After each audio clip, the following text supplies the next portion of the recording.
Hello and welcome to the One About Podcast, show where a couple friends get together to talk about a different topic each week. This week, kind of ran through the beginning of that as fast as I possibly could, and probably not totally coherent anymore. But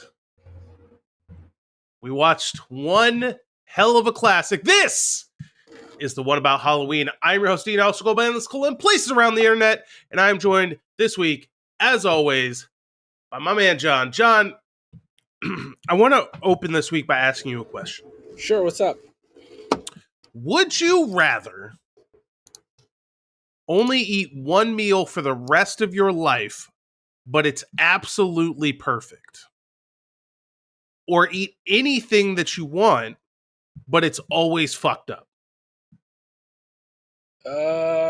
Like how fucked up on a scale of like 1 to 10? Well, it kind of depends on you, because like one thing about it is always going to be fucked up. Maybe that one thing is not a big deal. Maybe it completely ruins the meal, but it's just random chance every time you eat. No matter what you do. It would be anything I want, but something's fucked up. Yeah? Because you just can't deal with eating the same thing over and over again? Well, yeah, I mean, even if you eat the same thing over and over again and it's absolutely perfect and delicious, you're going to get tired of it, period, point blank. Like, there's no ifs, ands, or buts about that. I guess so. I don't know, man. I was thinking about it, and I'm like, how fucked up are we talking? Because, like... Exactly.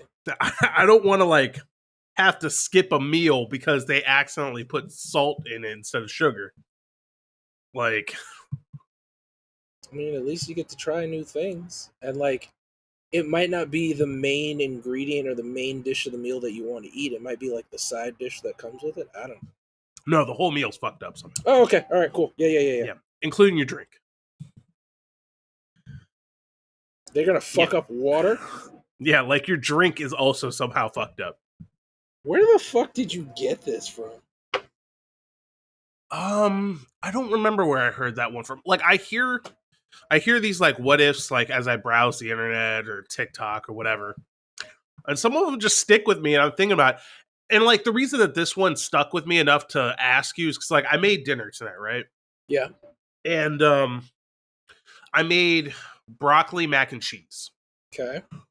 And part of that was, like, the cream sauce that acts as the base for the cheese and everything. Yeah.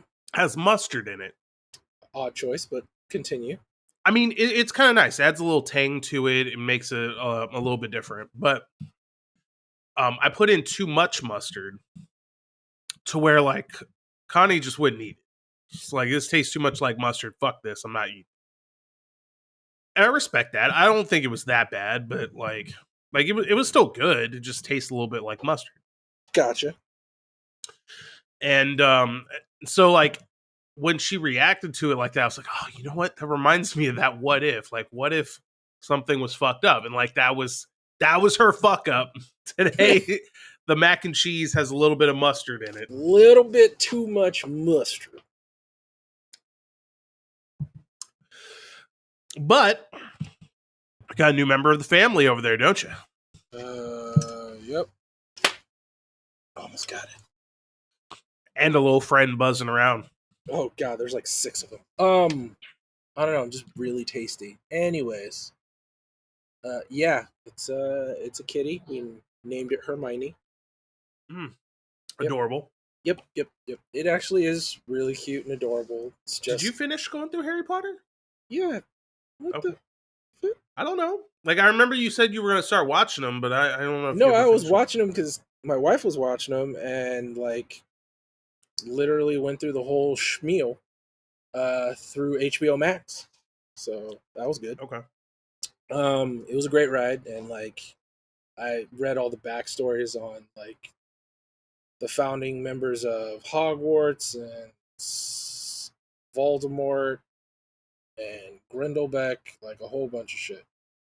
You know, when I get into that kind of shit. But it was good. It was good. Yeah. And I was just going over cat names with her, and that one stuck. But whatever you do, Do not read The Cursed Child. Just fucking forget that exists. Isn't that a continuation after Yeah. the? Not in my head canon, but yes. They made a play about that, right? Mm-hmm. It involves time travel, and it's like the daughter of Voldemort. It's all bad. Yeah, I've actually already read the general overlay of that and the synopsis. So yeah, terrible. Um, didn't like it. Didn't make sense at all. It's like, okay, this is that. That's one of those things where it seems like it's just a money grab, or you've been in this headspace slash world that you created for so long that you can't think of anything else. Kind of like Boruto. Honestly, though, dude, like, I feel like she just lost the plot. Like, she was going to write that shit, and she was like, you know what, this is kind of boring now. What if I just fuck it all up? And so she did. Yeah. As for Boruto, Uh huh. you take that blasphemy back. Bro, Just because the no. first 50 episodes weren't very good. Oh my god. It's just my whole thing about Boruto is everything about Naruto that I dislike in a huge way. Um like for one,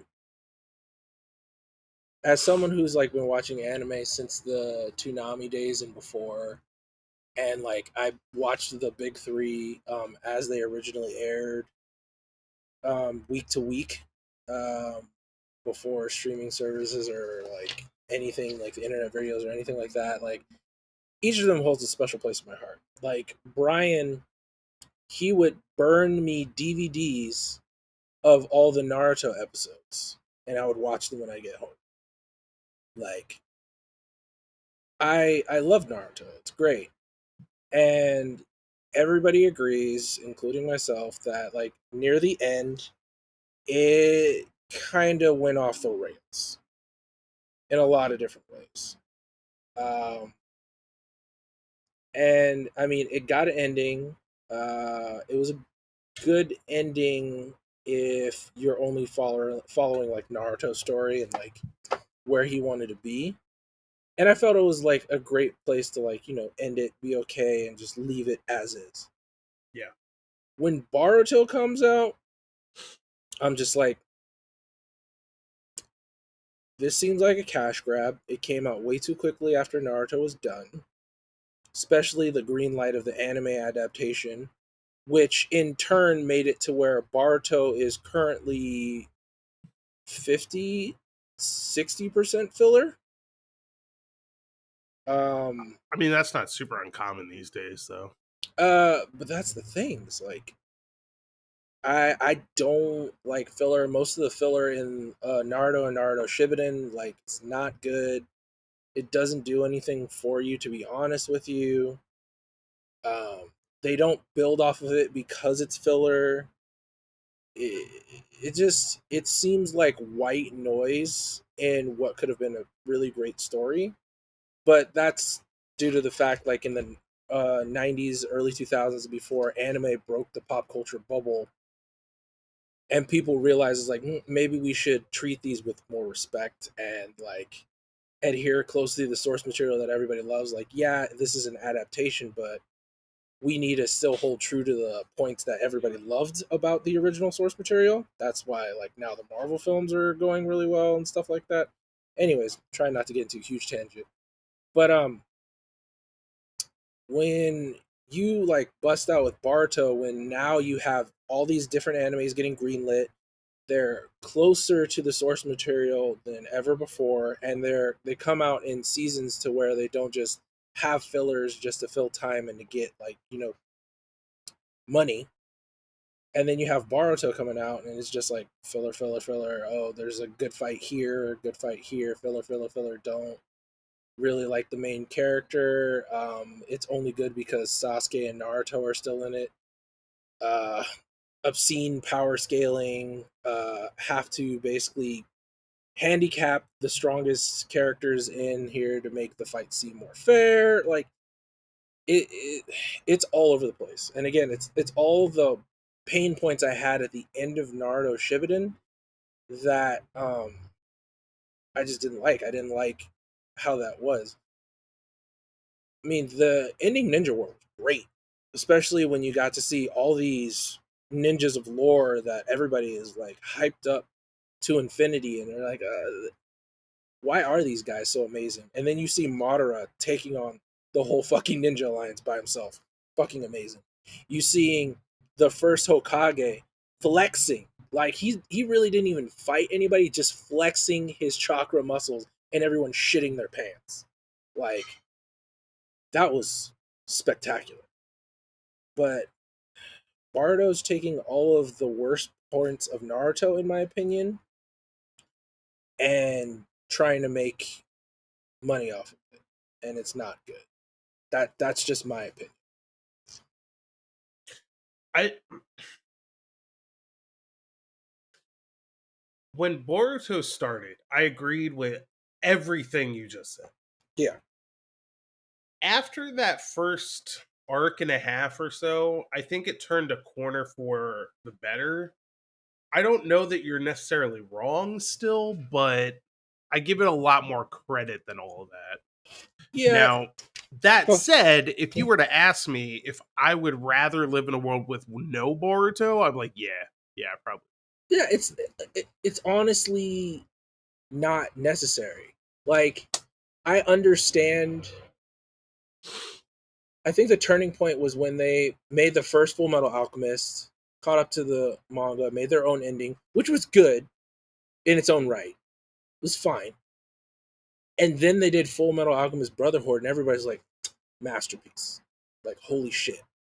Why isn't everything like this? Because it's not good. I understand how you feel about it, but that's how the general populace took Yeah, but the it. general populace is fucking dumb. Okay, we're just gonna do this. Okay, I don't want to do this, but we're gonna do it anyway. let's do it. Let's do it. Here's the problem with every single thing that's like this, including Shaman King. Ooh. I like it. I like it already. Let's go. In order to watch Full Metal Alchemist Brotherhood or the new Shaman King or like the half dozen other animes that they've made like this recently, Mm-hmm. you have to already know about the source material or the original series. Yeah. They assume that you're coming in with that knowledge because if you don't have it, they omit so much. The characters are fucking bland. The characters have no depth. There's big chunks of the story missing. In Brotherhood, they literally skip like two entire arcs. And like, oh, here's half an episode that kind of tell you what happened. Like it's just not Yeah. good, dude. Like the first Full Metal Alchemist is good because They it fleshed takes everything your out. time. You learn these characters, you get to know them, like you really feel for these characters and the stories that they go through. Some of them are filler, but they're like the best kind of filler. Yeah. Like they really progress the story that they're telling, even though they didn't come from the source material. Exactly. Full Metal Alchemist Brotherhood was made seemingly in the attempt to put the manga ending into anime form and nothing else. Like, I'm not gonna sit here and tell you that it's bad as like an anime per se, but like from a storytelling perspective, if you don't have that basis, it's not well told. It's just not a good story. But if you do, then it's really cool to go back and revisit that with more modern animation and better voice acting, the real ending, and all the shit. And it's cool to see that. But at the end of the day, it just feels like this fan service show that only exists to give fans what they wanted from the original show Jump, yeah. that nobody had a fucking problem with until Brotherhood even existed. True. And I 100% agree with you on that. And even though I love the new Shaman King, like it gives me life because we get a lot of the fights, it's better pacing, but it's at the detriment of character development, or at least the the viewer getting everybody's motivation, because literally they're introducing like all these different characters every few episodes, and like you have to keep track of it.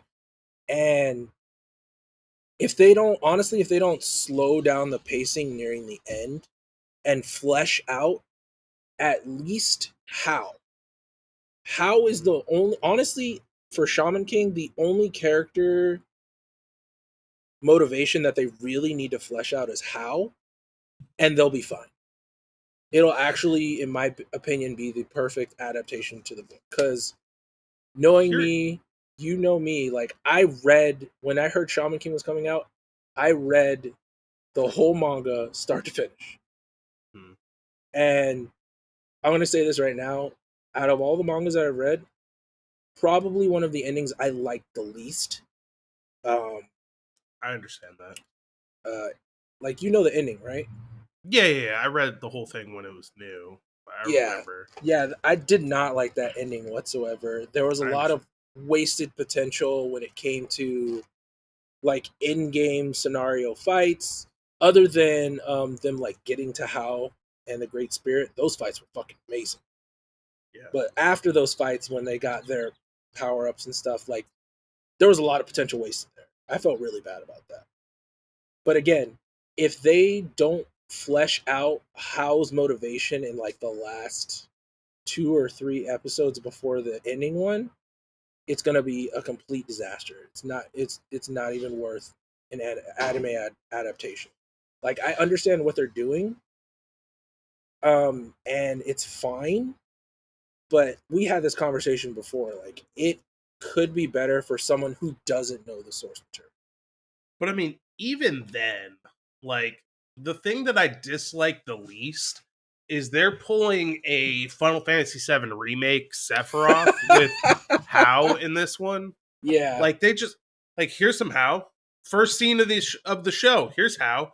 You don't even see How at all in the manga until like chapter 25 or something like that. when he's And introduced to Yo when they're like getting to like the airport for the and first shot even fight. then you don't know who he is. It's just super mysterious. He's Yeah, just a dude. He's just another guy in the shaman fight. And then like you don't find out who he actually is till like 100 chapters after that. Like it's this huge build up and final reveal. And this one, first scene in the anime, this is exactly who How is. All right, yep. that's a choice. Like But they, then like you still have to go along with Yo, who doesn't actually know who he is because he was an infant. mm-hmm. But like you're sitting there and and it's like I don't know how well this works, man. Like I already know there's no intrigue here. There isn't. It's just it's fleshing out his motivations for why he wants to make the world that he wants. Like that's the only thing. But you are 100% right about that. They should have started off the first episode to where it was like the stormy night scenario, and you just get screams and like flashes of what happened on that night but don't really know. And then they should have moved on from there and started with Yo and his story. That would have Yeah. been a lot better. Like give I'm you some like, oh, what was that about? And then like I think in the show right now, like how appeared at the same time in the book. Other like, yeah, you're right. The first scene, the first episode is where they, yeah, they should have done it differently. You're totally right about that. like I think in the manga, I'm checking right now, but I think in the manga, the first scene is that scene in the graveyard with Yeah, where he's looking up, Manta. where no, yeah, where he's looking up at the stars. Yeah, it is. Where he like sees ghosts for the first time and he like freaks him out and all that. That's the first scene. And that's I I'm trying to remember the first episode now, but I Yes, think it that's is. where the anime starts too. After they do that totally unnecessary scene with How, I'm Yeah, like, just fucking start with the manga started. It started there for a reason. yeah, and that's why like I like One Piece, when it comes to pacing and character development and like fleshing out the characters, uh it's just fucking amazing. Like, You put know it what I this way. really want?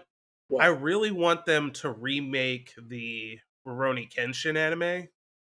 I'm down with that. Yeah. I don't think that they will now after what happened with Watsuki, but What happened with him? He did something pretty bad. he got arrested for having child pornography or something like that. All right. And Okay. he was in the middle of writing a sequel manga and they just canceled it. Just like, nope. I mean, they They could mu- still redo Rurouni Kenshin and not give him the they benefits of it. could, but like I don't know if they want to touch him with the 10-foot pole. I can't remember if they restarted it or not. They might have. What do you mean? Um, Like restarted the the manga? sequel anime, the sequel Oh, the manga he sequel? was doing. I Oh, think they okay. might have let him continue While finally, he's but in jail. no, he got let out. It was like a Oh, okay. slap on the wrist ultimately, but as soon as that happened, like they were like, "Nah, son, this shit is canceled." Never coming back. Like I was reading Weekly Shonen Jump just for that, and like then it just I was like, why did it just stop appearing? And I like Google was like, oh, that's unfortunate. Put that in the pile with Berserk and Hunter x Hunter. Oh yeah, they did. So let's see, how long was it canceled for? Let's see. Um. Oh, that's not bad at all. It got canceled in September of 2019 and came back in the middle of February. Oh, that's a regular hiatus for Hunter x Hunter. You know, when he was actually writing it. A regular hiatus. That bitch is never coming back, dude. Oh, dude, I That know, and manga's over. it's really sad too. Like, the worst part is after the Chimera Ant arc and when Gon actually meets his father, that's a good point to stop. Like, you could have ended the manga there, I guess. There was a couple plot threads that could have been pulled at there, but it was pretty much a whole. But it still sucks. Because Yeah, for sure. it was such good writing. Such good writing. Like, it was a fucking encyclopedia of exposition, but it was still such good writing. But as I was stating earlier, is like, when it comes to anime adaptations, like the pacing I kind of like and I'm looking for is like One Piece, Oh, because they take their time, and I've I cried a lot. I was incorrect. So Okay, it was actually get this. okay. The Kenshin sequel series is called the Hokkaido arc, right? it Oh, I love that started buffet. it started November 4th, 2016. Canceled December 2nd, 2016. So it lasted less than a month. And then it came back September 4th, 2017. So almost a year later. Okay. Still not that bad, but I mean, we got like 3 chapters and they were like, "We're done. Shutting this bitch down. No more. We can't be associated with this." Oh, he just got a slap on the wrist. Okay, now we can be associated with this. Everything's fine. Just keep them away from the underage children. Yeah, well, pictures. Anyway, John, I gotta say, I hope that this isn't in the spook generator because I watched it anyway, and I want to talk about it for a second. Cool. Nightmare Before Christmas looks fucking incredible. I don't have anything in particular to say about that movie in general because everybody's fucking seen The Nightmare Before Christmas and everybody has their thoughts and opinions You on it. want to know what's really funny? Oh, don't tell me you've never seen The Nightmare Before Christmas. First of all, of course I've seen fucking Nightmare. Let's get that shit out of here. No. Okay. Kim put that on this morning for the baby. And she's like, "Ooh, I Okay. found her new favorite movie." So that's why I was like, "That's really funny that you brought that up."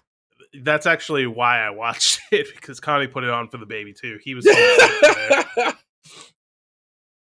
He was homesick today. He got sent home because he had a little bit of a fever. A little But surface.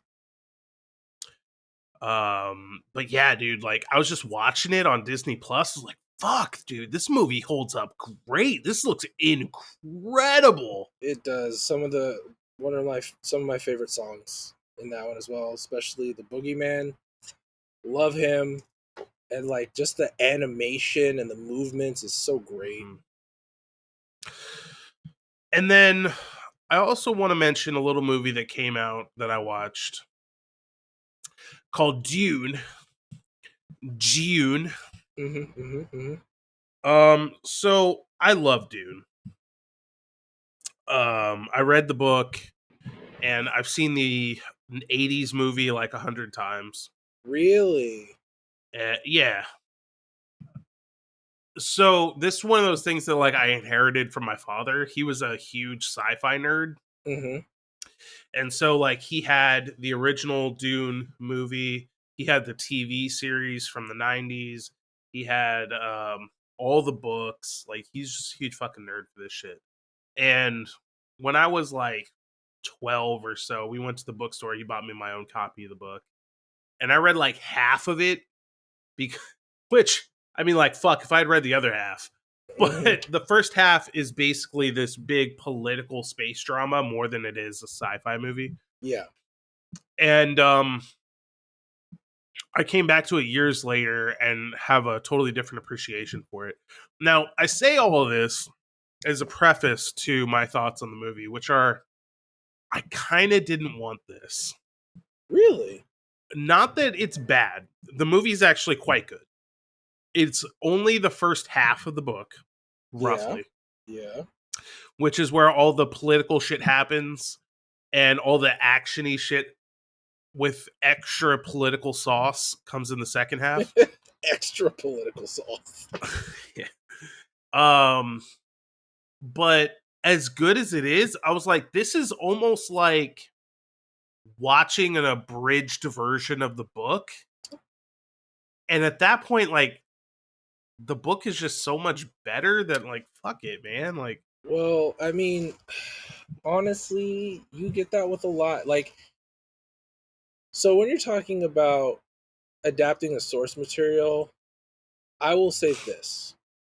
When you have pen to paper, not a comic book, some graphic novels are a toss up. Um, Mangas, it's also a toss up. But when it's just pen to paper, like novels and stuff like that, book is always good. It's going to be more well thought out. Even though with the technology that we have now, we can accomplish more to match the book and the source material, but like that not might match the director's vision, or he doesn't think that doesn't work very well, or it's just like the viewer is not going to appreciate that. But I totally get what you're saying because when I was watching it, it felt like they were rushing through a lot of like the political intrigue is like why it was so important that what is it, the Harkonnens, like they got kicked out of the planet, and then the Atreides move in, and it's like okay, yeah, like they sabotaged your operations and everything like that, but you didn't even get to take that in, like how bad the sabotage was, like what the hmm ramifications were going to be, why the emperor like was so afraid of the Atreides, like all this stuff. You're missing those little bits and pieces that honestly you could have added in like 5 or 10 minutes of dialogue here and there.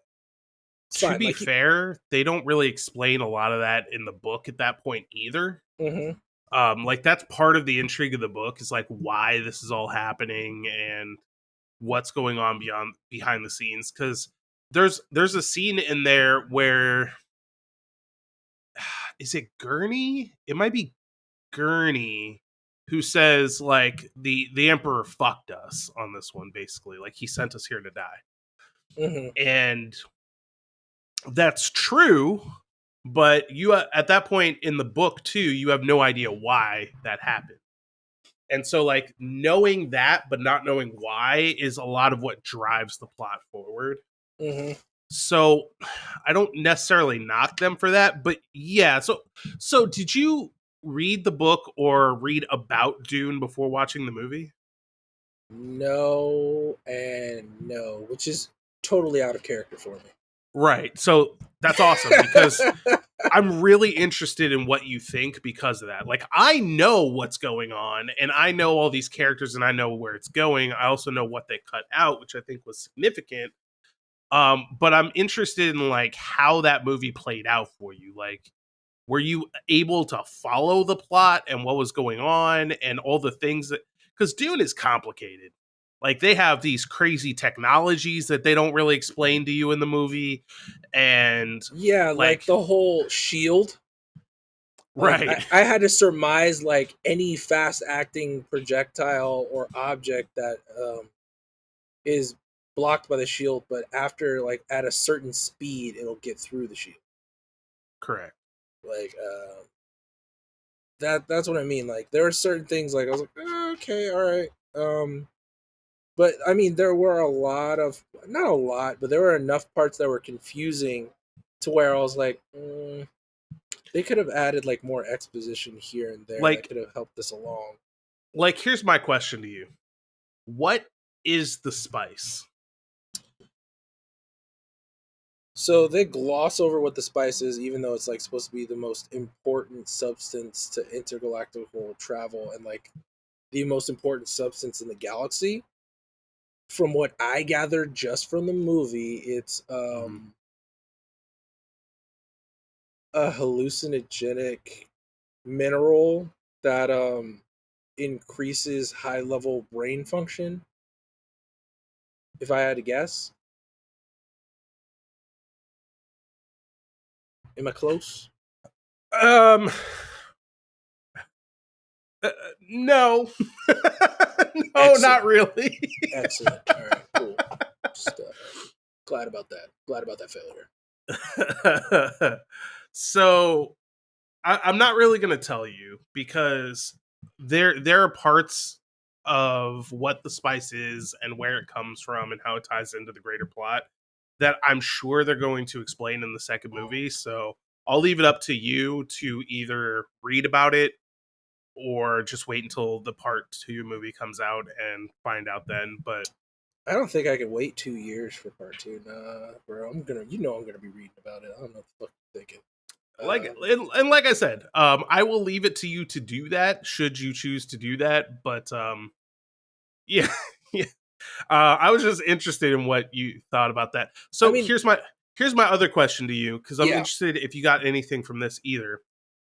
First of all, you remember that scene in the beginning of the movie where Paul's mother takes him to see the other woman, and he puts his hand in the box and all that. The Benedictus, whatever that shit is called.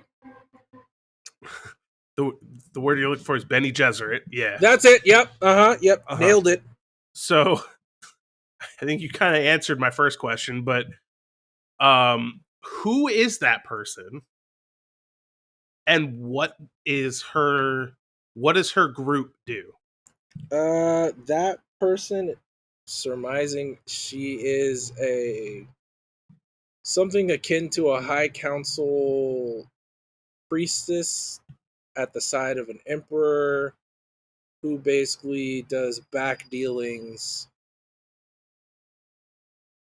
to push their own objective forward, not necessarily the emperor's. That's what I Hmm. guessed. That's what I guessed. Interesting. Because I know they have to keep up appearances and answer to some of the emperor's whims, but they're still pushing their own objective while feigning loyalty to whoever's on the throne.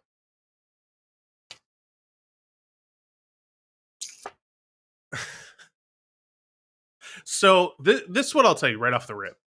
Yeah. Benny Gesserit is the group that she is a part of. Yeah.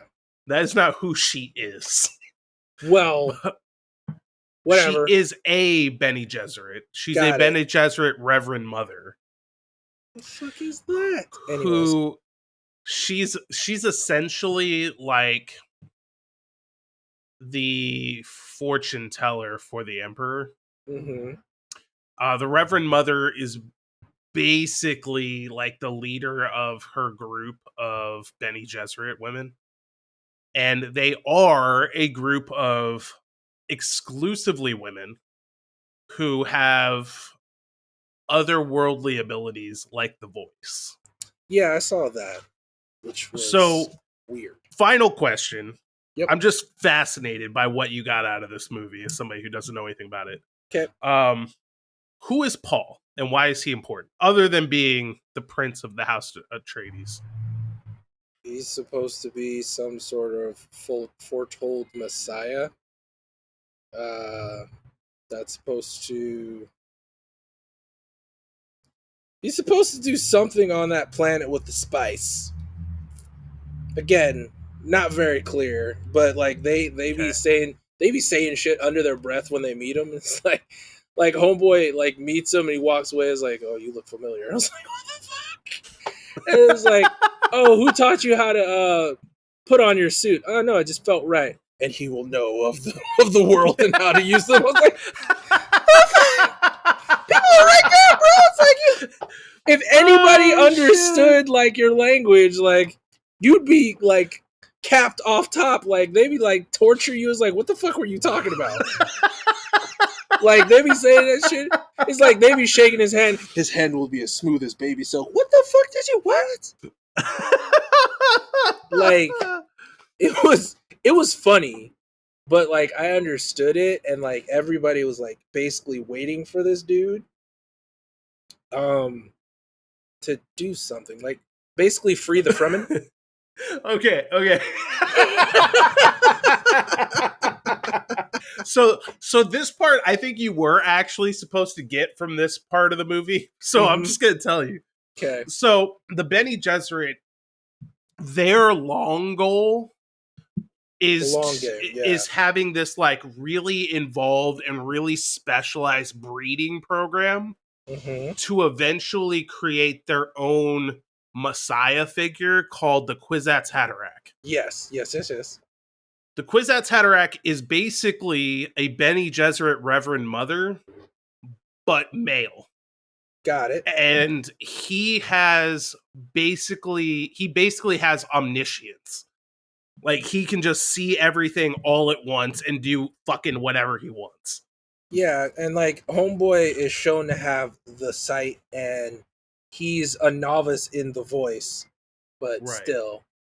Now, Jessica, Paul's mom, went off the reservation when she wasn't supposed to and had a son because she fell in love with Duke Leto. Yeah. Who she's just a concubine to, by the way. Not even homeboy's wife, just a concubine. Nope. Just a concubine. And I remember old girl was like, I told you to only have daughters, and then you have this motherfucker. Yep, exactly. And then she's like, it's all right. If he fails, our plans are centuries long. It's like, we ain't gonna be mad about it.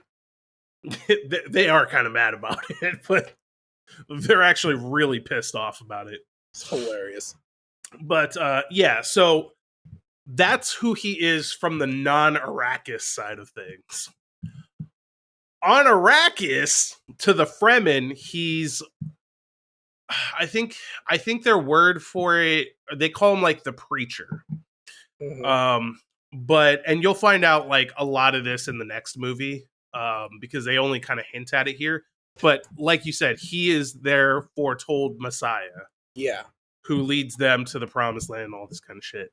It gets fucking wild in the sequels. I'm not even going to go into all of that, but needless to say, this is exactly what I was talking about. This is actually funny because like this is what I was talking about when I was talking about Shaman King and shit. Like this is them, like making a movie that's kind of dope, but they're not explaining enough. They're not giving you enough information to follow what's going on. It's like, here's some cool shit. Enjoy. No, you don't need to. You don't need to look over there. No, you don't need to know that. Here's some cool shit. Don't worry about all that. The Harkonnens, don't worry about them. No, forget that. Yeah, that's what like my whole thing about like the plot is like it seemed kind of convoluted. It was like, bro, if you don't like them, just send old boys over there and take them out. Why you gotta make it to where like, oh yes, we're gonna give you this planet and you'll have lots of money and you mining the spice and oh look, here are the guys that used to have the planet and they just came to fuck your shit. I'm also gonna include my own soldiers, the Emperor's own guard, so everybody knows that I okayed this. Why the political intrigue then? So there's a lot more to that than this movie makes them they're out to be. There's actually a lot of conversations that you see in the book between like the Emperor and his advisors and the Harkonnens. There are Mhm. characters in the book that you don't even see in this movie. Yeah, and like that's kind of lost. Like they should have at least like shown the Emperor and shown like given him some dialogue, even if like you don't even show his face. Like you don't even need to pick the actor who's the Emperor. Just have someone do his voice and show him like showing his disdain for the Atreides and like giving some context as to why. You know what I mean? I love that you think that he has a disdain for the Atreides. That's so interesting to me. I don't know. Like, why would you go out of your way to just take these guys off the playing board I know. and do it in such a roundabout way? But whatever, it's fine. I know. It's fine.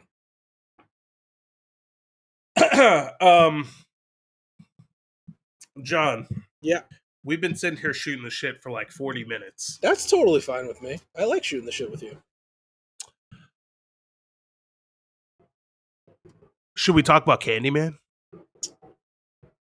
Yeah. I actually haven't watched it, especially since I realized the newer one is a sequel to the original, which I thought was interesting. Um, but I would like to hear your thoughts about it. Um so let me check something real quick. Yeah. 2021. So the movie has an 84% on Rotten Tomatoes. That's too low. hold, hold on. I need a second to marinate in that comment because you saying that is a big fucking deal. All right, continue. So, first of all, to your point of it being a sequel, yes, but no. Like, does it help if you've seen the movies before? Yeah, but it's not going to hinder your enjoyment if you haven't. Yeah. That said, this movie is kind of like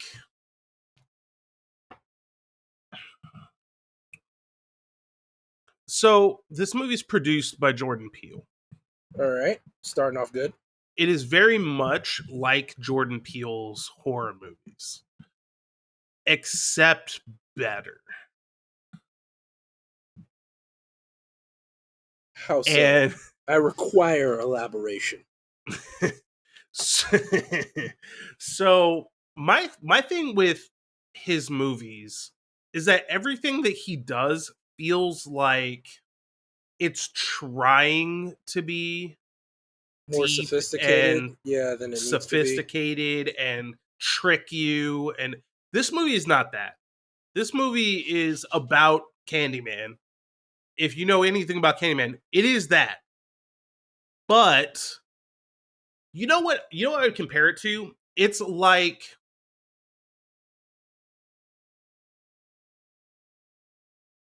it's like hmm it's like Lovecraft Country, but Candyman. Wow. And what I mean by that, to be clear, Lovecraft Country is much better. Yeah, no, But I understand that. No, but but to be clear, it's that same idea. yeah, So, like, the movie centers around this premise that Candyman is not just a character out for revenge. He's specifically a character out for revenge in the name of social injustice. Oh, that's really interesting. And they set up this idea that like Candyman is not a person. Tony Todd's Candyman was the first, and there are many Candyman. Holy shit. So they expound upon it. Yeah. And that's really good, especially given like how the tragedy of the first Candyman went about.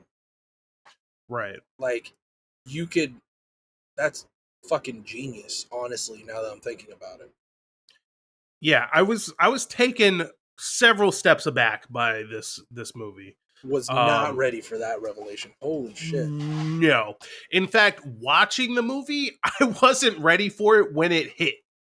Because it starts out and it's like, okay, well, we're watching Candyman again. It's like almost a remake of the original. Mhm. Oh, never mind. That was a sharp left in the best way. Right? Just fuck me. So, highly recommend. I know you have access to watch it, so you should. Of course. I probably will. And I look forward to hearing your thoughts next week. Yeah, okay. All right. Now, let me take a look here. We're gonna have an extra long show this week. That's fine with me. I think I have one more thing I want to talk about. You want to know what I want to talk about? Yeah, what do you want to talk about? Fucking One Piece is amazing.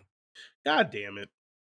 I mean, the worst part is like, you already know that like that statement's fucking valid. You're not wrong. Even though like we've had this discussion and like you've given up your free time to focus more on Apple TV shows, live action media, and like left anime by the wayside for obvious reasons.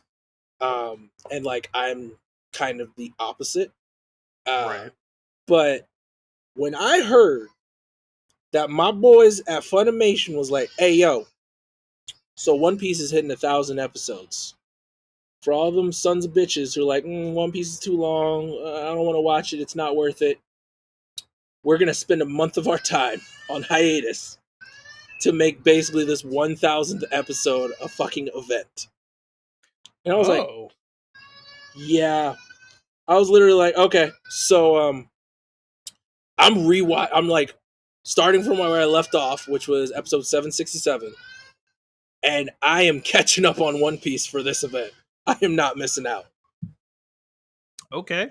Like, that's some shit. Like, I've actually never heard of an event like this. Like, the closest thing to this kind of event would be Game of Thrones, even though it failed miserably. What about when Dragon Ball Z came back? Like, they actually released that bitch in theaters. Which was, at the time, pretty unheard of for an anime. It is pretty unheard of. And, I fucking got him. Like, dude, like, when you kill a mosquito, like, it's blood, but you don't know if it's your blood because they bit you, so fuck them, or if it's someone else's blood. It's just all bad. You just don't want it. So, like, this hand is basically useless for the rest of the day until I wash it. In, like, hydrochloric acid. Anyways. No, so... Fuck, we're gonna have a long show. We're gonna get into it. Here is what I think about Dragon Ball Z. I didn't like it because, again, I watched most of the animes that everybody is clinging to for dear life as, like, the originals, the big three, whatever. I watched DBZ as it originally aired, and honestly, watching DBZ as a week-to-week show is probably the worst experience that I could ever have watching any anime. And you know exactly why. Dragon Ball, like, I did start watching that to like get some context on the backstory of Goku and like how he got to the way he was. I felt it wasn't as good as it could have been until like it got to the Piccolo saga. Um, but it was okay. Like I'll say this, like Dragon Ball Super, it was good. I mean, it was rehashing the movie in the first couple of episodes, but then like the Tournament of Power is fucking tits. There's no Did, denying that. did you really just go, well, Dragon Ball Super was pretty good because the last arc in the entire show was good? Yeah, because That's that's like how that's that's like how saying good the Dragon arc Ball is. GT was dope because Super Saiyan 4 is in there. No. Dragon Ball GT, the only reason I like it even slightly is because Trunks is the main man in that shit. And like I love Trunks. Trunks is like my favorite character. And to my opinion, doesn't get enough spotlight as he should. Mainly because he's Vegeta's son, and Vegeta is a self-centered bitch. I love him for it, but that's mainly the reason why. That's why again Dragon Ball Super is better because Trunks gets more of a spotlight as well in that one. But no, that's how good the Tournament of Power was. Like, I would watch weekly Dragon Ball Super episodes for the Tournament of Power. And they like learn from their mistakes from Dragon Ball Z. It's just like, we're not going to have him jacking off and going to Super Saiyan 5 for like half the episode and watching him charge up. And we're just going to create hype moment after hype moment after hype moment after hype moment. And they did it well. It was done really well. And like, even in those brief moments where you see like their enemy combatants, like they were fleshed out enough to where you cared. There was emotion behind those battle sequences, which honestly was lost a lot in some of the episodes after the Frieza saga. And like the Frieza saga and maybe the Cell saga were probably after the Cell saga is where it dropped off hard. I don't know about that. That's how I feel Well, about that. That I and mean, when they hit my certainly boy, go ahead. certainly that intermission saga that they had right after Cell, where What it's was just it? like Gohan going to high school and shit. I'm like, I mean, again, after the Cell saga is like, you know what? This is my full clom, and I'll like drop the whole DBZ thing. Like, first of all, like bullet points.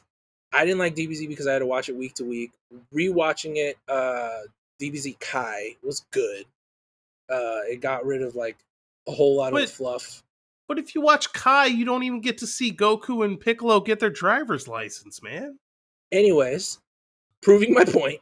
Um, they didn't feature Trunks enough, and power scaling fucked Gohan in the ass so hard they made him irrelevant. I feel No, they like made him irrelevant because he just fucked around and decided that it had to be Goku every single time. That's exactly that's why like Vegeta got fucked too. Like it has nothing to do with their power. no, I Gohan mean should have straight up been the most powerful of them all, but easily. he's just like, nope, gotta be Goku. Yeah, and it was stupid. And like, no offense, like Gohan would have been the better MC after that. Gohan is a way better MC than Goku. Goku is one dimensional. Goku is the Keanu Reeves of anime MCs. It's not a bad thing, but it's not a great thing either. I mean, Goku's a static character. Again, Keanu Reeves of the MCs. He, Keanu Reeves, there's this whole blog and like deep dark Reddit post that the reason that Keanu Reeves is such a great and prominent actor in blockbuster movies is because he's kind of a blank slate of a person. but Goku's not a blank slate of a person. His character is just static. There's a very big difference. Goku is a very fleshed out and interesting is a strong word. I was about to stop you right there. He's he is very much a fleshed out character, but what he wants is always the same and is never changed. Yes, He's the and like definition of a static character, but yes, he's a good static character in that he stays the same but changes everybody else around him, which is what makes the show interesting. no, everybody has to change around him to deal with the fact that he's a static, asinine, naive piece of shit. I don't agree with that at all. That's totally fine. The fact that he's a naive character very rarely directly impacts the plot of the show at all. No, he is naive to such a degree that if he didn't have like the supporting cast that he did, the show would have been over during like not Frieza, not Cell, during Majin Buu, like early on. The show would have been over. I mean, by that logic, the show would have been over at the very beginning of Dragon Ball Z when he died.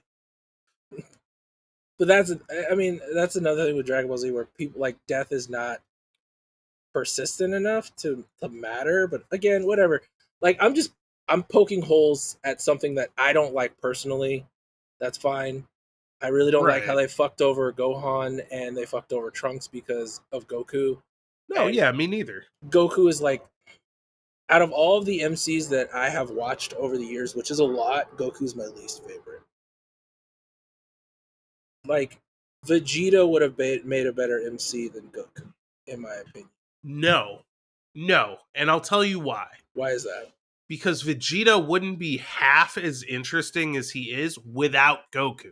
See, I understand that. You are totally right. But if you made Vegeta, actually, Noah, that totally ruins Vegeta's drive. You are correct. 100%. There is no way to argue against that point. But say you put Gohan in Goku's seat, Vegeta's drive is still there. I firmly believe that when Goku died during the Cell games, he should have never come back, and Gohan should have been the main character. You skip the high school bullshit arc. He actually becomes a viable competitor, keeps powering up, blah, blah, blah, blah, blah. The show would have been better. Yes. And the show probably wouldn't have ended after Buu. Yeah. I will say this, like, Dragon Ball Super as a continuation, that's what Boruto should have reached for. It should have figured out what people didn't like or what were the weak points of Naruto and Naruto Shippuden, and basically build off of that and be a better show. But it's not. That's my problem with Boruto, and like that's why I like Dragon Ball Super over Dragon Ball Z. Half of Dragon Ball Z. I'm not going to be that fucked up about it. Half of Dragon Ball Z. But I mean, I'm going to be honest with you, dude. Super is just not very good.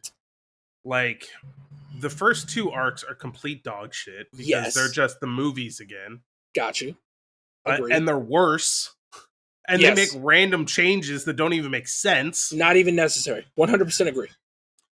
Then, actually, you know what? Fuck this shit. Dragon Ball Super arcs. We're gonna cover all of them. Let's do it. All right. So we've got the God of Destruction Beerus Saga. Just delete that. Nobody cares. Yeah, that's Golden Frieza Saga. Delete that. Nobody cares. So we just erased the first 27 episodes. Fine. Universe 6 Saga. Okay. First of all, the Universe 6 Saga and the Universe Survival Saga are the same thing. Yes. Universe 6 is just a worse version of this. So let's just delete that. So now we're up to episode 42.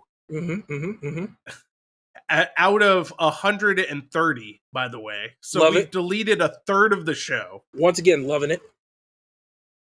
Then we have the Copy Vegeta Saga. You know what? This was basically filler. Delete that. That's 100% filler. Keep it going. So we're up to the Future Trunks. So first of all, we've just gone from 6 story arcs to 2. Amazing. See? You get it. You're getting it. And the Future Trunks Saga creates so many problems. So many problems. Is it kind of dope? Yeah, it really kind of is. It's amazing. It really kind of is. And then it gets to a point. It gets to a point to where like, oh shit, we caught ourselves in a corner. Zeno, what's up, bro? Can you help us out? It's like, here's my thing that I don't get. Mm-hmm. You are the lore guy. You are the guy who, like, power scaling matters Yep. and the story has to be coherent, makes sense. Yep. This saga is none of that. None of Yeah. it makes sense. They pull Deus Ex Machinas out of their ass all over the place. All over the place. Power scaling is completely fucked. Fucking garbage. Super They Saiyan Rosé sounds like a goddamn wine. I'm real thirsty. They start fucking with, like, the timeline in ways that don't even make sense. Yup. And I'm like, oh, what the fuck? Is it kind of dope? Yeah. There's some cool shit in there. The idea of making Goku into a villain, and as dumb as the name Super Saiyan Rose is, that form looks fucking sick. He's got the scythe. He's got the fucking scythe and shit. Dude, that character is dope. But that arc is real dumb. Oh, dude. And then the way he fucking defeats him with the fucking power sword thing, I'm like, what the fuck? Why is this so cool? Because I hate it. See, that's the point. So look, after all the arcs you just listed, right? Your mind is on, like, white noise, just fucking zone out, just like, what is this stupid? And then you get to this arc and you're just like, oh shit. Oh, that's dope. Oh, that's some hot shit right there. Oh, what's the plot? Nobody cares. That shit's hot. I love it. Oh, is that Trunks? Oh, is that a sword? Is he powering up? Is that a new level of Super Saiyan for Trunks? Like, dude. And then, 100% not gonna lie, like, Goku Black is probably the like worst name of all time. Worst name of all time, but probably one of the coolest fucking villains that they've come out with. Like, pretty fucking sick. Like, Frieza, like, is on top of the tier list because he's the one who started all. He's iconic. Like, his laugh is amazing. He's a fucking dick. Like, that's great. But Goku Black, man.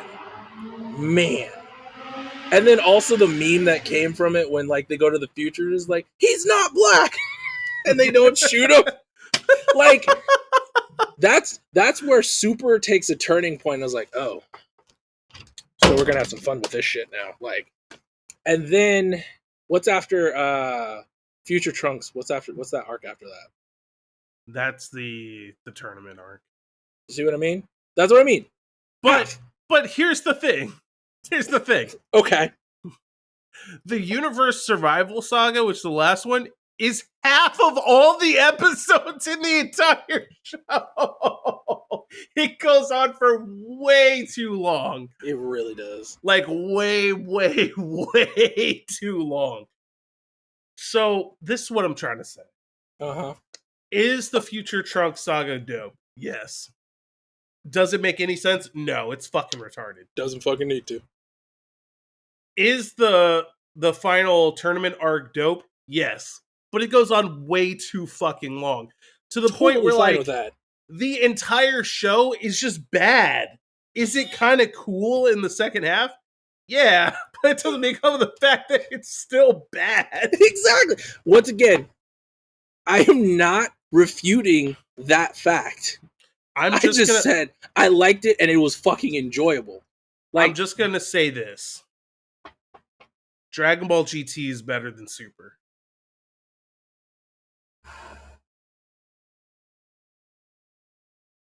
Wow.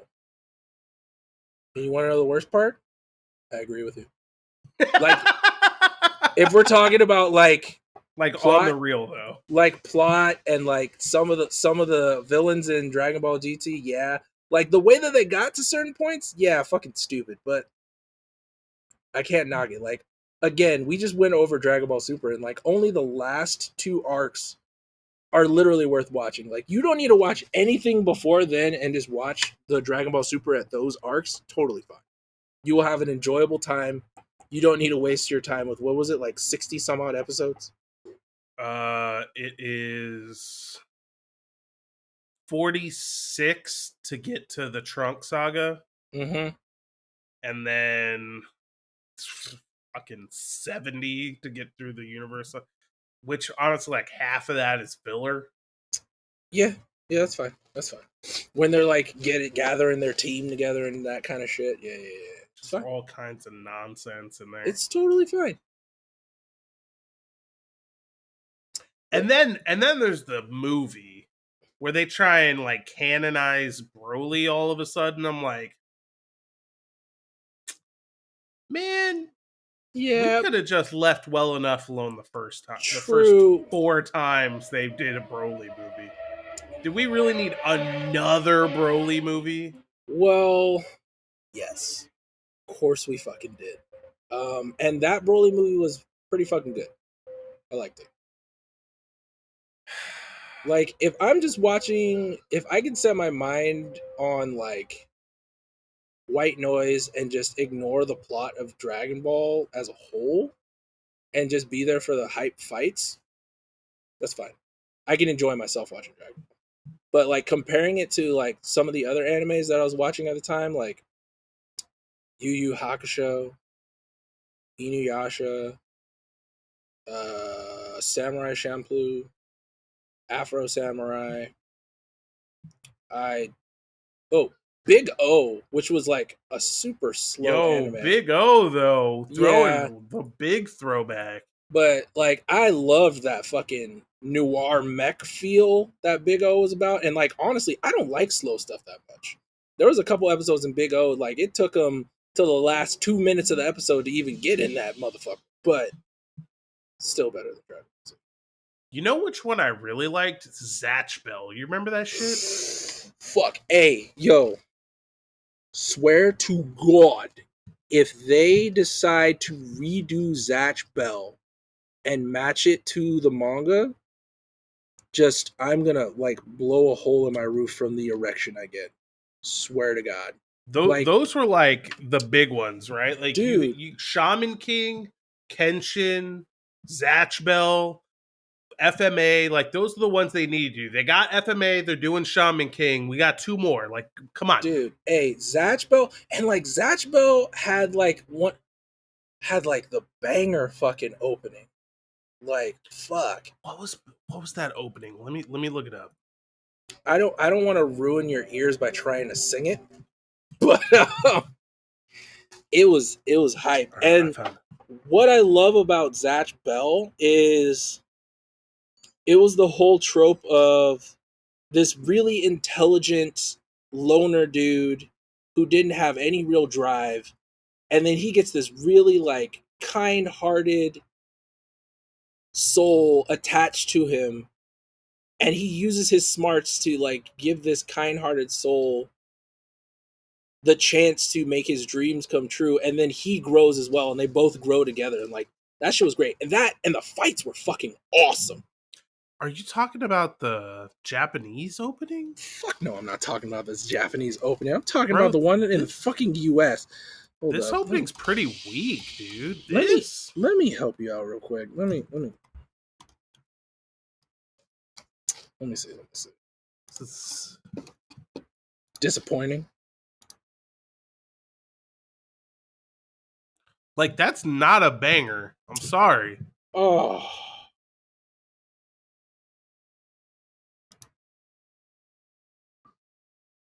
Like the second opening's a little bit better, but still I'm like, nah. all right. Agree to disagree. I liked it. Let me see. What was a great OP? Well, the Shaman King one was a great OP, especially with that electronic guitar. Yo, that one opening for FMA though was fire. Dude, we're about to go down a fucking rabbit hole. Nope. All right, look, hold up. You know what? I think we need to have a special episode where we just go over like anime nostalgia. Put that in. Put that in the notepad in the checkbook. We need to talk about this movie. All right. All right. We need to talk about this movie. We've But already had before it. that, Motherfucker. let me find this opening because this OP. Wait. No, because then I'm gonna have to try and answer back with another one. I don't want to do that. You know what? I'm gonna be the bigger man and hold myself back. Nope, it's not this opening. Nope, not that one. I'm gonna find it though. I'm gonna find it. Will you? I think it's there it is. This gotta be it. All right, I don't care who you are. Just start the intro. So Yeah, dumb. that's it. Here you go. I got you. Tell me this isn't the best FMA intro they ever did, though. Like, for real. Yeah, why the fuck would you put that?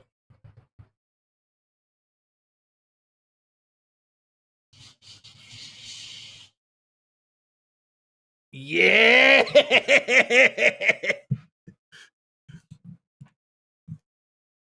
Dude, that's a fucking banger.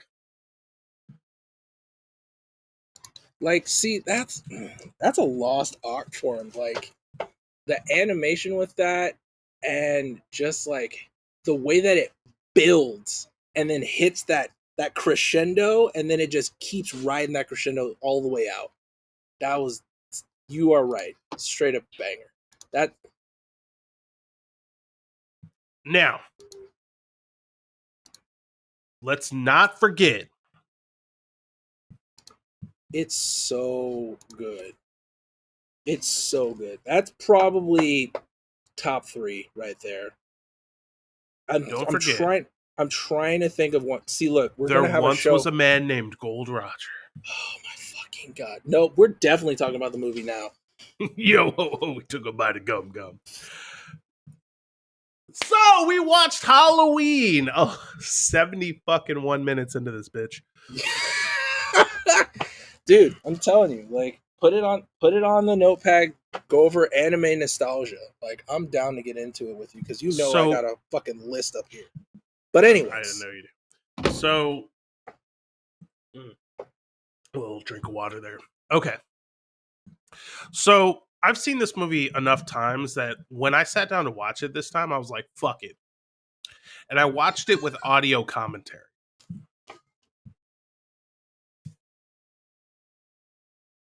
okay. Because I wanted to know what they had to say. Oh, all right. I thought it was pretty obvious from the movie, but okay. What they had to say about the movie, not what the. Anyways, What'd you think about the movie? um, I thought that this movie was a turning point when it came to slasher films, horror movies in general, and the use of cinematography to create suspense. Fucking Mm-hmm. great. On a what seemingly is like a low budget, It um, was. pretty terrible actors and actresses other than Jamie Lee Curtis and like 2 others. She was bad in this movie too. It's fine. Yeah, that's fine. But the way that the movie was laid out made it masterful. It was really good. And that's saying something. Like when your use of visual cinematography, audio cues, and just like placement of certain foreboding figures carries what usually would just outright kill a movie on arrival, like in the first 15 minutes, is amazing to me. Like, I saw it, I was like, that's some shitty blood work, but the way that they did the camera, like, it covered it up. It's like she didn't act very like she was getting stabbed at all. She got acted like she got pushed off a stool and like he was tickling her. But the way that it was showing it through the mask and you just saw the knife stab, like, it great. It was great. And then like the whole stalking period of the middle of the movie, and like the fact that the doctor of Michael Myers was like trying to tell everybody like, you have no idea what's about to happen. I'm trying to help y'all out and you are just not listening. Like everybody, like, it kind of redefined horror tropes as well, because there's usually like that one person who's like, oh, you need to watch out, and like everybody's like, oh, you're a kook, and then like that's it. You see him for like one scene, that's it. No, this doctor was there throughout the whole movie. He had his own side story in the movie. Is like, I'm trying to save these people's lives on a road trip following this murder. This basically this human disaster, and trying to help. and nobody is listening to me. And I thought that that was great as well, especially in like a compact movie of nowadays, an hour and 30 minutes. Yes. What's interesting about that is the movie was actually going to be shorter than that, but they were like, "Oh shit, this movie's too short." So Yeah, there's a couple of scenes in there that they went back and just randomly ad hoc put together and slapped into the movie, so it was a little bit longer.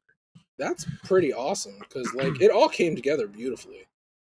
Yeah, it was really. And see, this is why I listened to the audio commentary version because, like, I know this movie. I don't have to rewatch it. I could have sat here and talked to you about it the second that we reviewed Just the off of last one. memory. Yeah, but I found a lot of interesting information from listening to the audio commentary track. Do tell. So, like, first of all, the thing that stands out to me the most, they repeated like 300,000 times that their intention was never to portray Lori as the final girl because she didn't like do drugs and have sex and shit like that.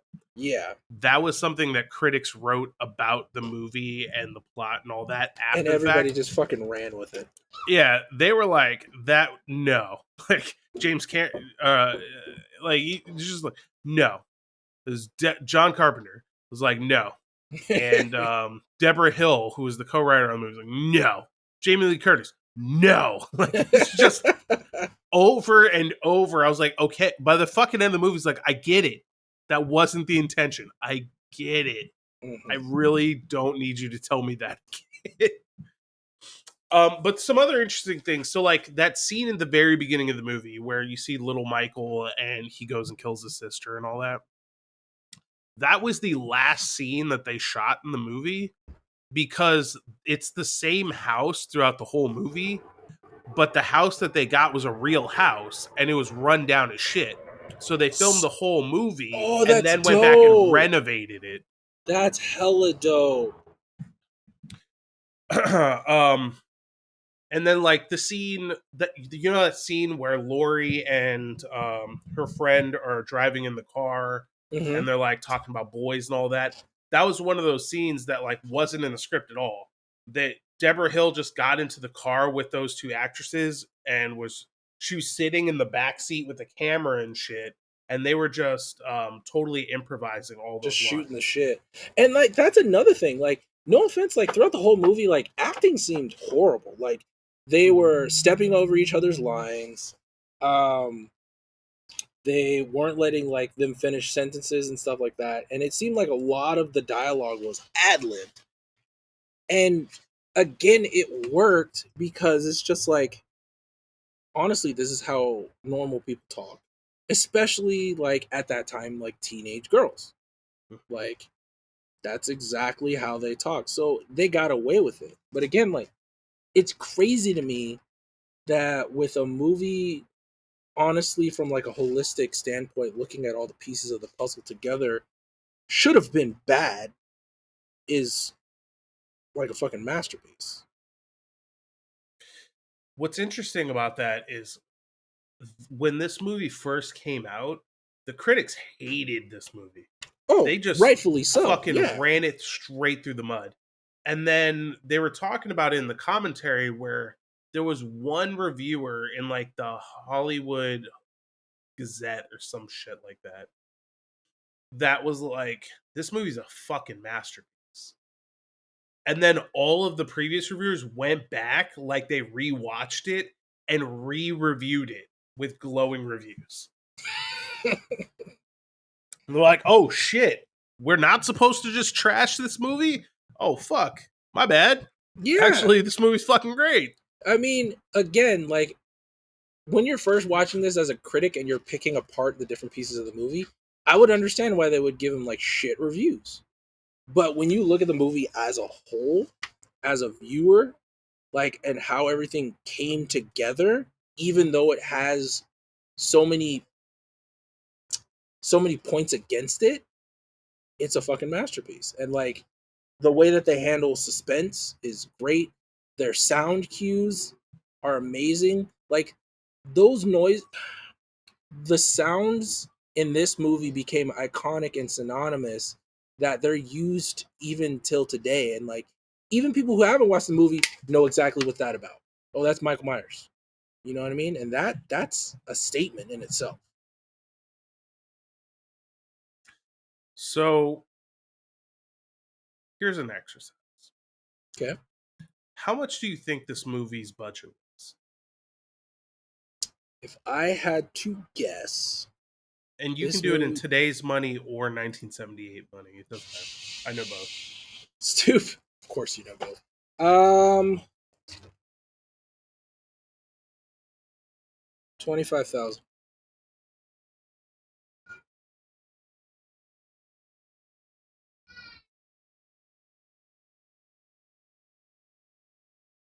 About 12 times that much, actually. Oh, okay. All right. Cool. So, but even still, like 300 grand for a movie is not much. Chump This movie change. made $50 million at the box office. Kind of made its money back. And then some. Jesus Christ. Just a little bit. Fuck. But what's fucked up is because of the contract and how young everybody was. Like John Carpenter and Deborah Hill, who wrote the movie, made almost nothing off this movie. And they just Because they got, and then the studio was like, "We're making a sequel, with or without you." Jesus. I'm like, man, that's fucking rough, dude. Like, It's what? hella rough. The execs are just swimming naked in all that cash and you're getting a chump change paycheck. But he wrote a sequel. Well, they wrote a sequel. Deborah Hill came back and helped him write it. Mhm. He didn't direct it though. And some people would say that Halloween 2 is better than the original. No, it's not. Definitely not. It's Nah, definitely not. nah. It's definitely not. There's just something about Halloween that It's works. yeah. When it shouldn't. That's the surprising thing. It works when it shouldn't. Like there's so many things that are just kind of campy about it. Like Michael Myers is just like stalking his sister and her boyfriend outside the house when they're like making out. There's one piece of the audio commentary where like that scene's going on and like so Michael's like looking at him and then he goes up to the front porch and then he comes Yeah. back around and they're going upstairs to smash or whatever and he goes around the back porch, comes inside and turns the corner and the boyfriend's already leaving.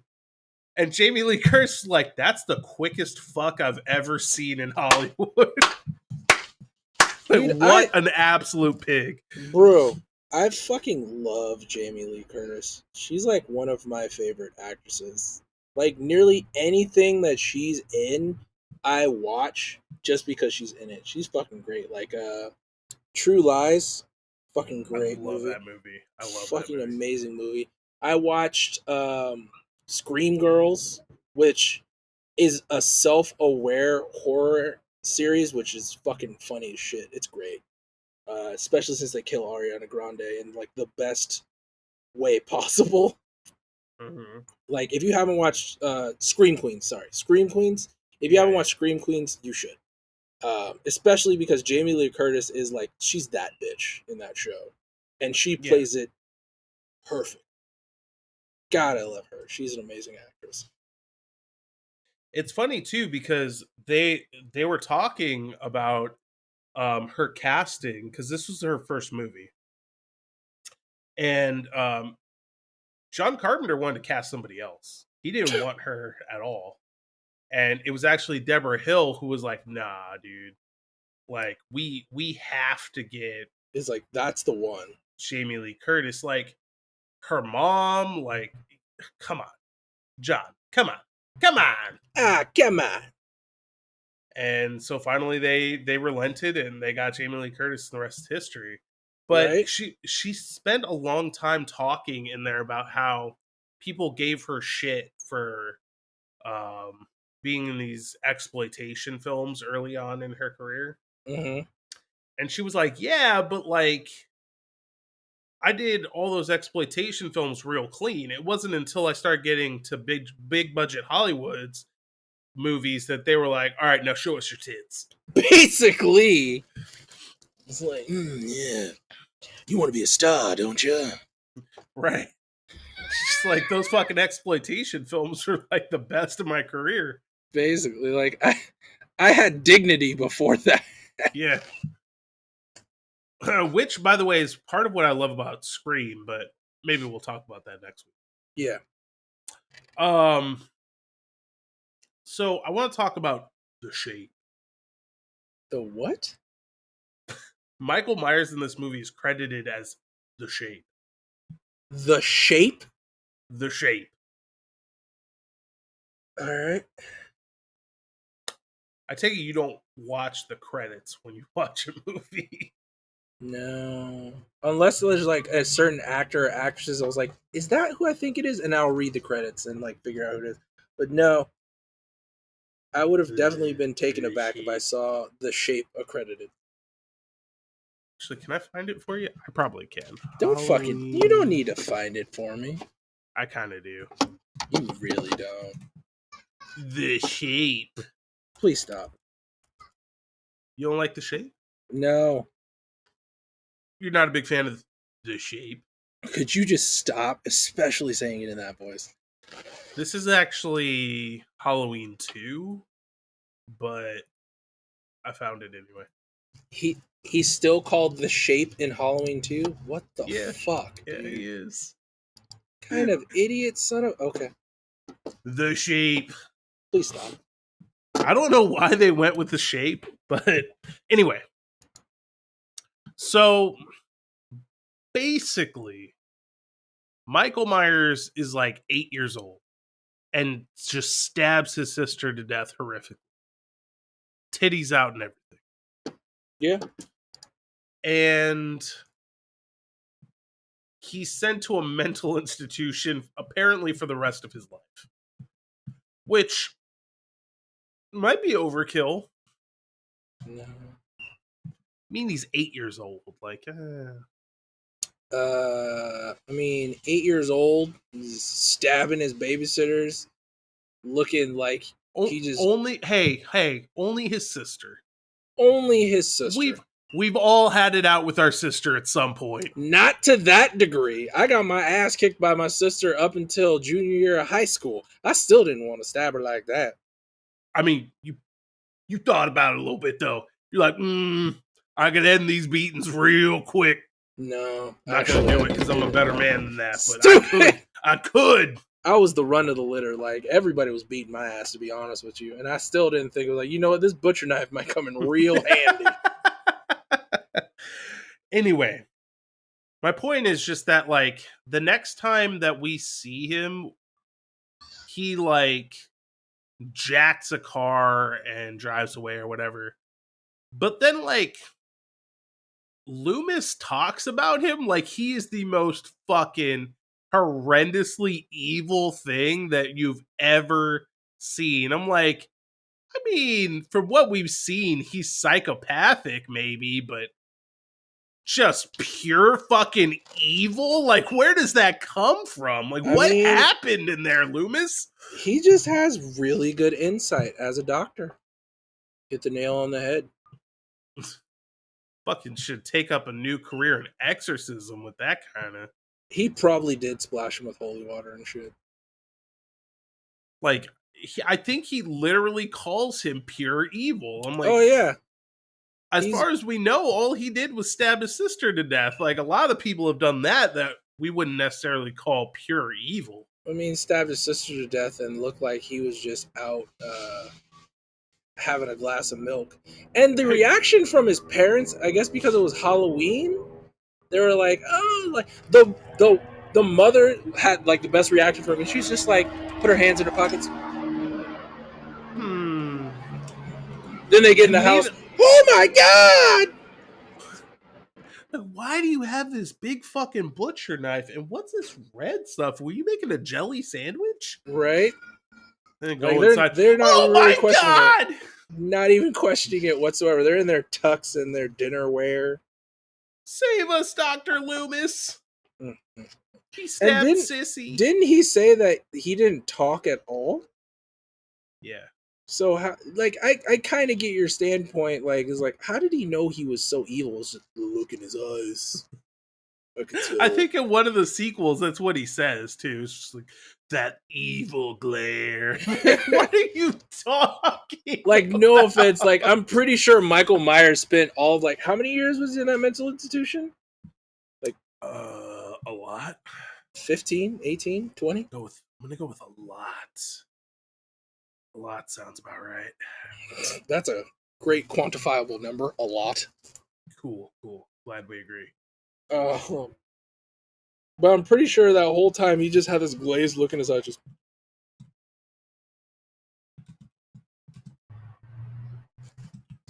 So I don't know if evil, maybe vacant, might have been a closer term to use. 15 years. Yeah, 15 years of just a vacant stare. I don't know if you could call someone evil for that just because they killed their sister. I mean, pretty fucked up, definitely. Like, unless they were killing orderlies and they had to, like, have him in solitary the whole time he was there, maybe. But if he didn't do anything else other than that. Yeah, I don't know, man. I'm not buying it. Not buying it? That he's just a great judge of character? Also, is Lori his sister? Why is her name Strode? Probably to protect her from the town talking about how her older brother killed her older sister. I don't know, man. They didn't talk about it in the commentary? Oh, here we go. No, because that wasn't a thing then. You're right.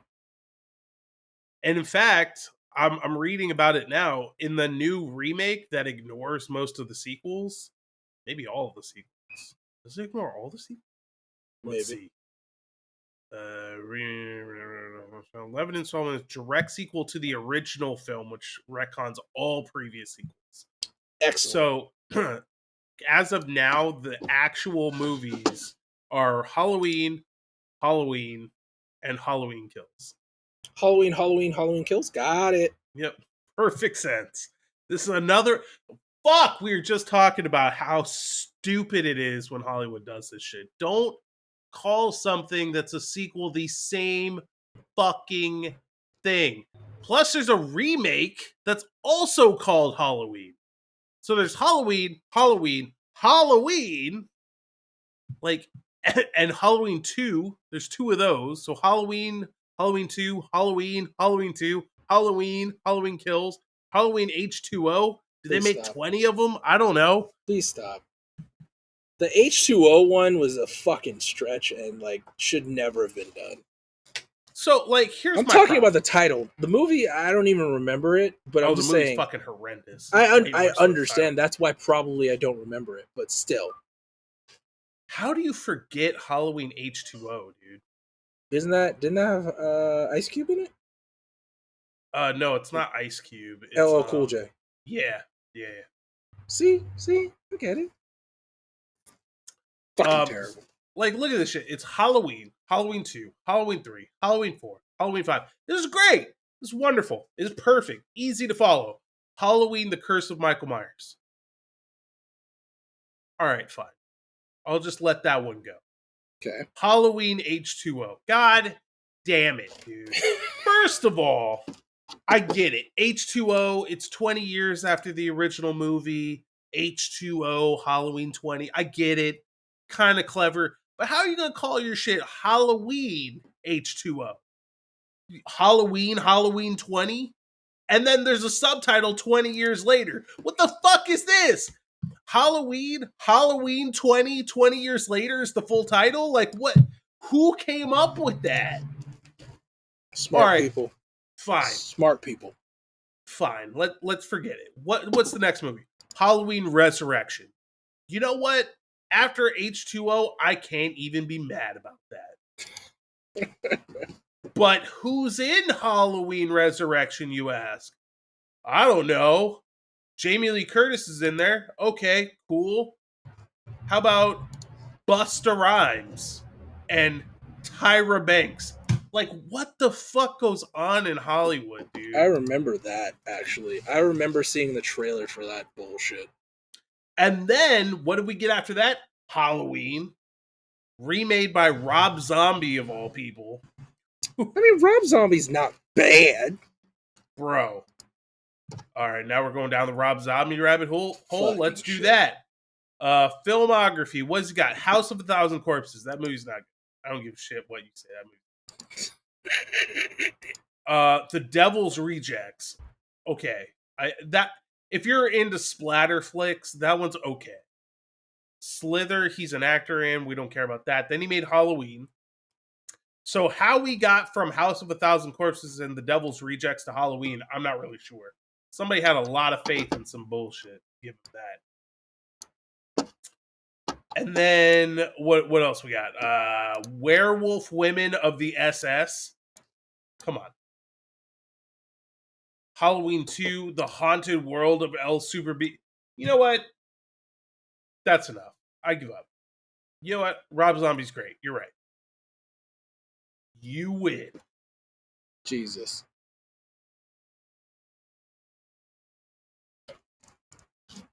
Point is, evil or not, the Shape. Would you stop?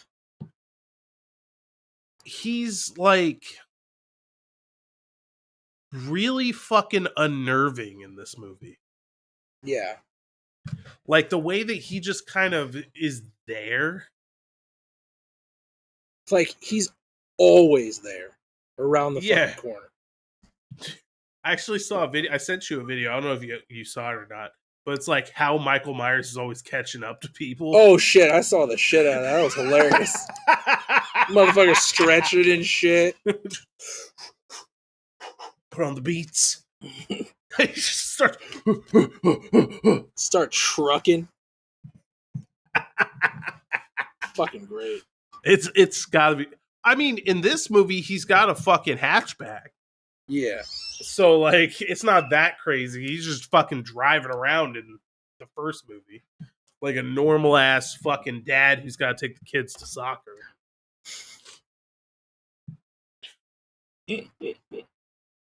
I think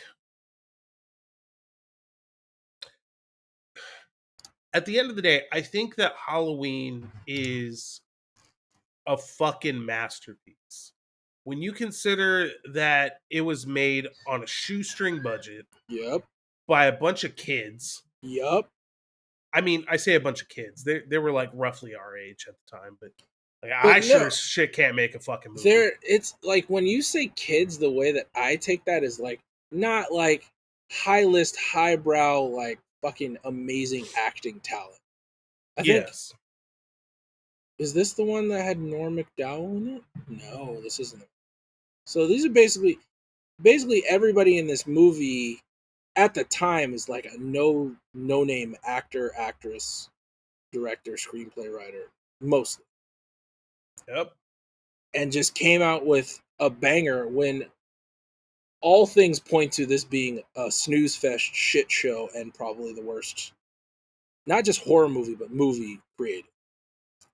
And yet, it was genre defining.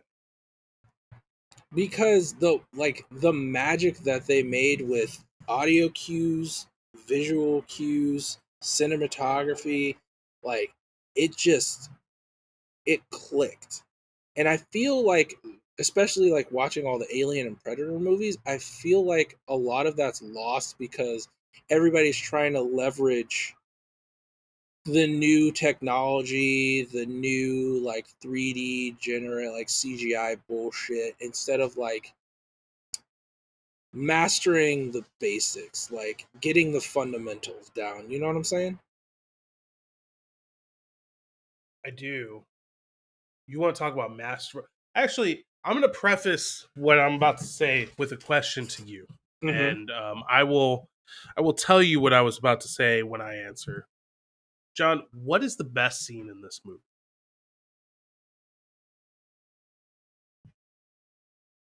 The best scene in this movie, Mm-hmm. Mm-hmm. I think it has to be the first scene.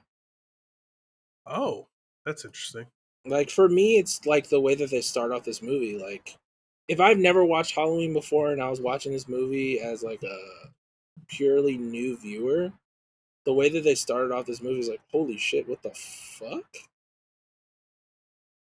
What what just happened? And it's not like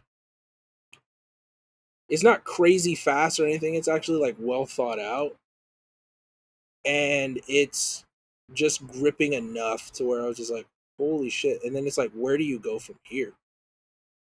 That's what I thought was like the best scene. So I'll tell you what the actual best scene in this movie Okay, is. fuck me. All right, cool. It's the scene where he kills Bob. Bob, if you don't remember, is the my homeboy that he snatches the glasses off his corpse to dress up as a ghost afterward and just stand in the doorway. Yeah. But the reason that the scene where he kills Bob is the best scene in the movie is because, first of all, he just grabs my man's by the throat and holds him up to the cabinet, then takes the knife, bam, and stabs him all the way through to where he's stuck to the cabinet and just dangling there. Yeah. And then he does one of these. Just the head tilt, admiring his work. Yeah. Like that is truly psychopathic, dude. Like that's when you can kind of see where Loomis might be right. He's just like, yeah, He that's might have something been right. He might have been right about this guy. yeah, like there's something truly not natural about this person. He's not all there. And they kind of harp on it in the commentary too, but like the way that he moves is very unnerving. Like I think that's just the best way to describe basically this whole movie. It's just really unsettling. It could happen, Yeah. and even though it takes place like um in the middle of what is it, fucking Illinois or something like that, they use what they have to their advantage to where like for the most part you believe that it's actually in Illinois. Like it's in California, but like you kind of believe them. They the way that they just throw those fucking fall autumn leaves on the ground and blow them around. It really does look like an autumn day in the Midwest, and you just have like the fall leaves blowing and the cold wind and everybody's bundled up. It's really a movie about a couple of high school kids doing high school kid shit, experimenting with drugs and this kind of shit, and like some fucking psychopath just shows up and starts stabbing dudes. I mean, that's the chances you take when you just experimenting with drugs and whatnot. Yeah, I mean, you're always running the risk when you hit the hash pipe that some fucking psychopath is just gonna take you out for it. Oh, dude, they tell you about that in what was that class? Sex education. Oh yeah, yeah, yeah. Yeah, It's they always also had that video. it's a disclaimer on every box of Trojans too. Yep. Now I'm thinking about it. Good call. Good call Yeah, out. yeah, yeah, yeah, yeah. It's not talked about enough. You know what I mean? John, Yeah.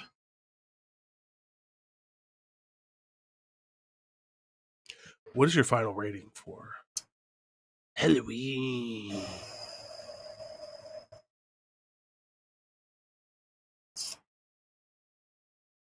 Hmm. Gonna have to give it Spook, spook, spook, spook, spook, spook, spook.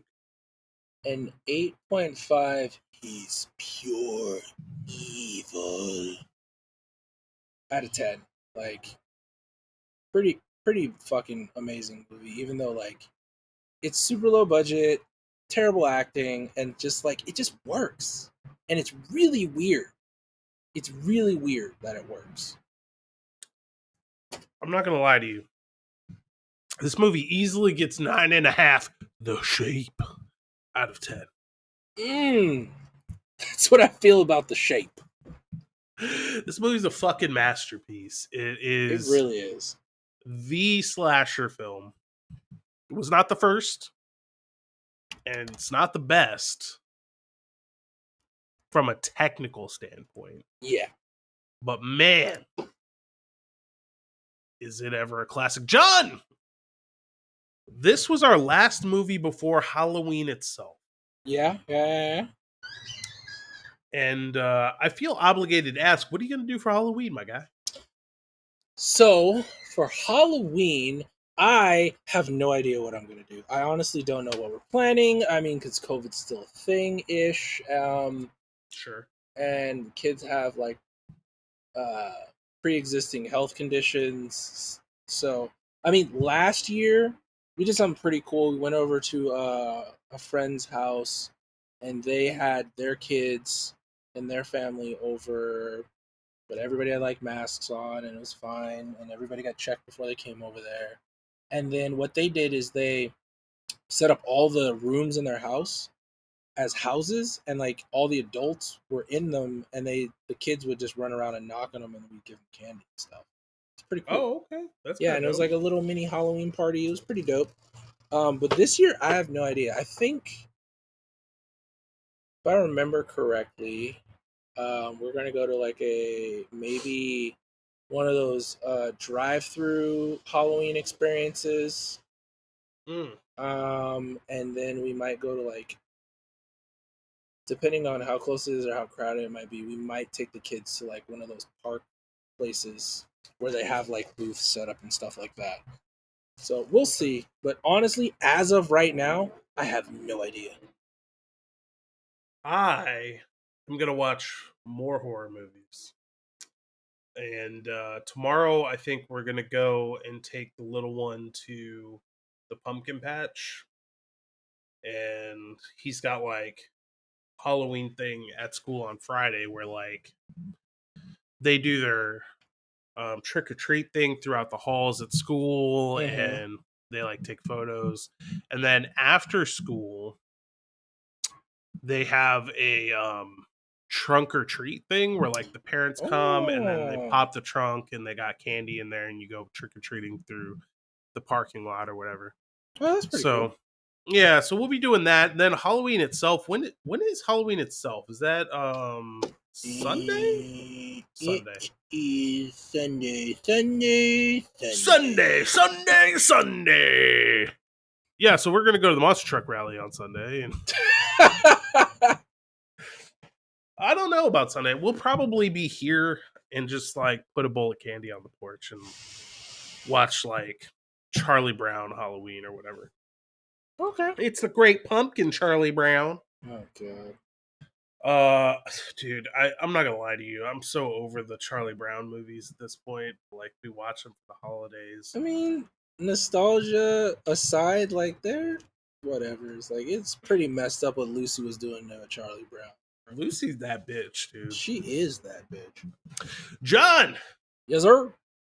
We have one more week of Spooktober. Halloween may be passing, but Spooktober continues. All right. Fire up the spook generator. Spook. Generate some spook. Okay, let's see what we got. Oh shit, I'm excited for this one. Holy fuck. Like I'm glad we're ending on this one. See if you can guess it. A small town is taken over by an alien plague, turning residents into zombies and all forms of mutant monsters. Alien plague that turns them into zombies. I don't know if I know. What is it? Slither, released in 2006. Oh, that I would not have got. That is a movie. Dude, Slither's fucking great. Has some of my favorite actors and actresses in it. It is from what I remember, a good blend of horror and comedy. I like it. Yeah, it is. It is that. God, I want to say that Slither is not particularly good though. I know it's got Nathan Fillion in it though, so it can't be that bad. Yeah, that's my boy. Wasn't it? Who directed Slither? I'm trying to remember. I feel like Slither. I know it's somebody. Does Spook Generator tell me who directed it? No, it does not. The spook God generator does not. damn it! I just have to fucking remember. Nathan Fillion. It's got that one woman whose name I can't remember. Elizabeth Banks, Nathan Elizabeth Banks. Fillion, Michael The Rooker. fuck directed that? Is that James Gunn movie? Shit, it just might. Yes, it is. Okay, yeah. Hmm. I know some shit sometimes. You do know some shit sometimes, bro. Actually, I want to say that was his first like major film. Was that his first? James Gunn. James Gunn. Wikipedia. Filmography. Yeah, Film. that was his first directorial movie. It was the first movie he ever directed was Slither. Which makes sense. Like if you know anything about James Gunn, makes sense. But here's what trips me out, dude. So like he made Slither in 2006, right? And then 2010 he made Super. I don't know if you've ever heard of Super. You probably haven't. Most people have never seen this movie. But then right after that he lands Guardians of the Galaxy. Like what? It's like we're gonna take a chance on this one. Like they fucking nailed it, but like nobody knew who James Gunn was before Dude, Guardians of the like Galaxy. he literally had like it looks like he did a movie after Slither, he did a movie every 4 years. And it's just like after Super, it's like I'm taking a hiatus. I don't know, and then they just come at him.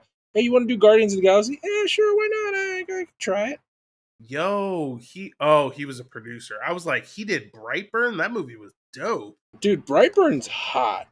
Yeah, that movie's That's fucking sick. that's the dark take on superhero movies that I'm looking for. That shit was dope. Brightburn was fucking great. I don't think we're gonna get another one of those though. We're not. It sucks because like the ending credits made it seem like they were gonna extend the universe, and, like Yeah, show a whole that bunch of one's too other bad. movies and all dark superhero origin stories.